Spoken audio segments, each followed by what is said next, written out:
ఏమో అనుకున్నాం, తెలంగాణ మీద గట్టి నజరేసిండ్రు బీజేపీలు. అన్ని పార్టీల కంటే ముందే 15 టికెట్లు పంచిండ్రు. బస్సు యాత్రలతోని పబ్లిక్లకు పోతున్నారు. ఇక ఆరానికొకళ్ళు ఢిల్లీకి వెళ్ళి పెద్ద లీడర్లు దిగుతున్నారు. ఇటు కార్యకర్తలతో ముచ్చట్లు, అటు పబ్లిక్ తోని మీటింగులు. మున్పు ఏలువడి చేసినోళ్లను, ఇప్పుడు గవర్నమెంట్లు ఉన్నోళ్లను ఆర్పారాసుకుంటున్నారు. ఇవాళ ప్రధాని మోడీ సార్ వచ్చి ఈ కార్యం పెట్టుకున్నాడు పట్నంలా.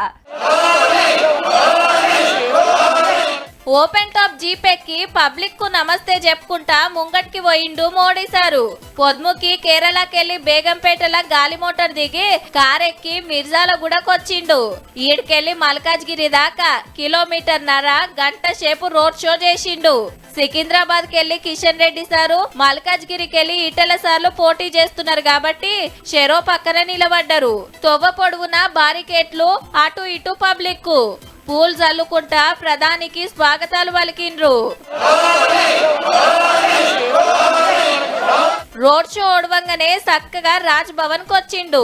రేపు పొద్దుగాల నాగర్ కర్నూలు పోయి డెవలప్మెంట్ పనులు అరుచుకొని పార్టీ మీటింగ్ పెడతాడు. సోమవారం నాడు మళ్ళా జగిత్యాలకు వస్తున్నాడు. 17 ఎంపీ సీట్లకు 12కు మీదనే గెలవాలని గట్టిగానే తనలాడుతున్నారు.